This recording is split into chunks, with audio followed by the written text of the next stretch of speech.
Welcome to This Explainer. Today, we're diving into the profound concept of the sound heart, drawing on the incredible insights from Dr. Ahmed Al-Arabi on the Badoon Warek podcast.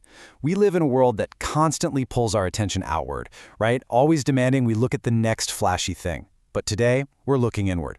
By unpacking this rich source material, we're going to map out exactly what it means to protect, purify, and ultimately save our spiritual center. So let's just jump right in and ask a pretty provocative question. What will actually save us in the end? Imagine the day of judgment. It's a time when all our earthly attachments, our bank accounts, our status, our followers, even our families, they just completely fade away. In that defining moment when all the noise of the modern world is finally silenced, what is the one thing of true value that actually remains?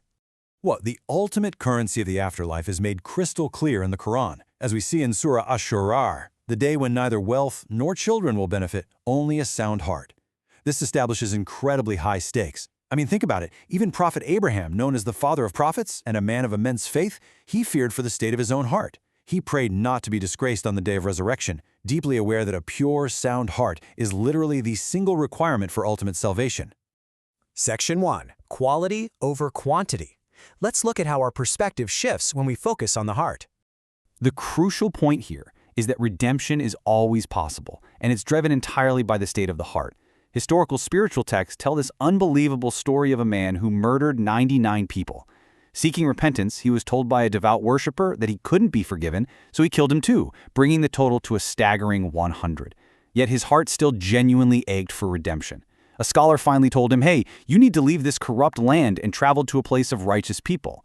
But while on this journey, the man suddenly died. The angels of punishment and the angels of mercy actually argued over his soul, but because his heart had genuinely turned toward God, the physical earth was commanded to shift, making him closer to the righteous land, and he was saved.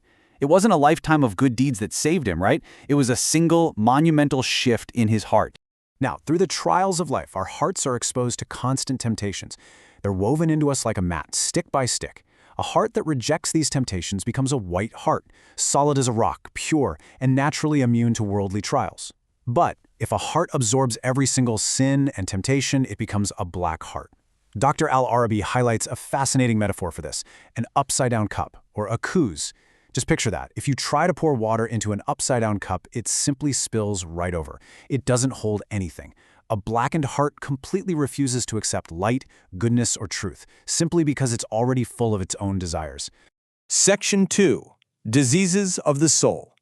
What exactly flips that cup upside down? Dr. Al-Arabi notes that a primary culprit is the relentless pursuit of worldly wealth. This is known as hub al-dunya, or the love of the world, and it is fascinating how this manifests today. Take modern hustle culture, for example. Specifically, the intense drive to generate passive income through things like AI dropshipping stores. Now, building a business isn't inherently bad, of course not, but becoming utterly consumed by metrics, ad spend, and profit margins over 7-day challenges, that can slowly distance us from our spiritual center. When our ultimate desire becomes worldly accumulation, the heart just becomes weak and totally distracted. Another major enemy here is waswasa. This is the subtle internal whisperer. It doesn't announce itself with a loud shout. No, it creeps in quietly, kind of like smoke. It's that tiny voice that feeds your envy, makes you compare your everyday life to others' highlight reels on social media, or tricks your soul into arrogance. Waswasa tells you that you're perfectly fine on your own, that you don't need prayer, and that you're entirely self-sufficient without divine guidance. And let me tell you, it leaves a dark mark on the heart every single time you listen to it. And external envy? That can manifest in alarming ways. Consider this actual historical event in Medina.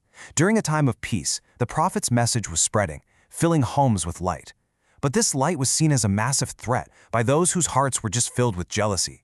A man named Labid ibn al-Assam actually took a comb and strands of the prophet's hair, tied 11 knots, sealed them with envious breath, and hid them deep in the dark well of Darwan.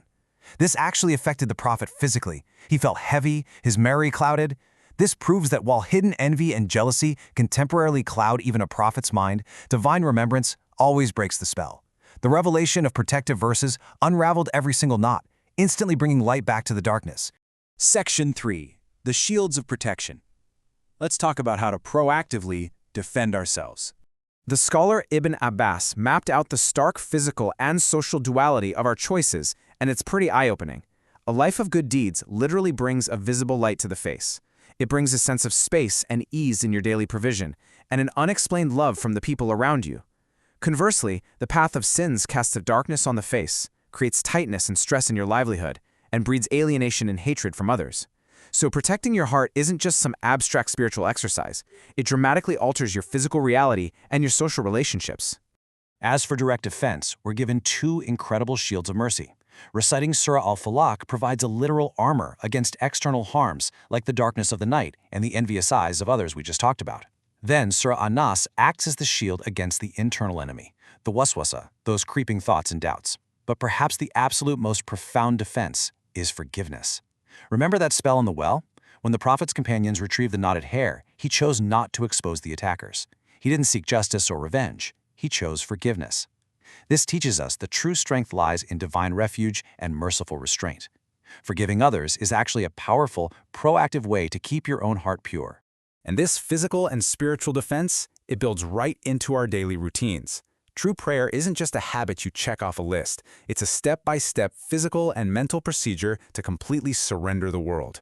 You begin with wudu, literally washing away physical sins. As you walk to the mosque, every single step elevates your spiritual rank and drops a mistake. Then, when you raise your hands to begin, you're symbolically taking the entire worldly life, all your anxieties, your drop-shipping stores, your wealth, and tossing it firmly behind your back. Finally, reciting Al-Fatiha brings you into a state of pure focus, or khushu, directly reconnecting your heart with the Creator. Section 4. Journey to a Pure Heart. The beautiful thing is, you don't have to walk this path alone. As Dr. Al-Arabi emphasizes in his discussion on Bidun Waraq, acquiring good character is very much a shared journey. A righteous spouse or companion doesn't just share a living space with you, they actively take your hand, they share knowledge of the religion, and they walk alongside you toward God. If one of you is learning and growing, they don't just leave the other behind. A good companion acts as a direct anchor, securely tying your heart to faith when the world tries to pull it away. But hey, we're human. What happens when you inevitably feel your heart hardening? The historical figure al-Darda gave a brilliant three-step prescription to a man complaining of exactly this. First, visit the sick. Seeing illness instantly reminds you of the sheer fragility of your own health and life. Second, follow funerals to witness the absolute end of the worldly journey. All the wealth, all the status, it stops right there.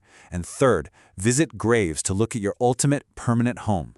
If you ever feel disconnected, following these three profound steps will instantly ground you. It aggressively strips away worldly illusions and hits the reset button on your spiritual focus.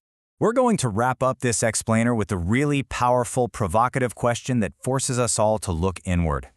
If you lost Allah, what have you found? And conversely, if you found God, what have you really lost? If you gained the whole world, every single drop of wealth, power, and status, but your heart is black, upside down, and totally disconnected from its creator, you've gained absolutely nothing.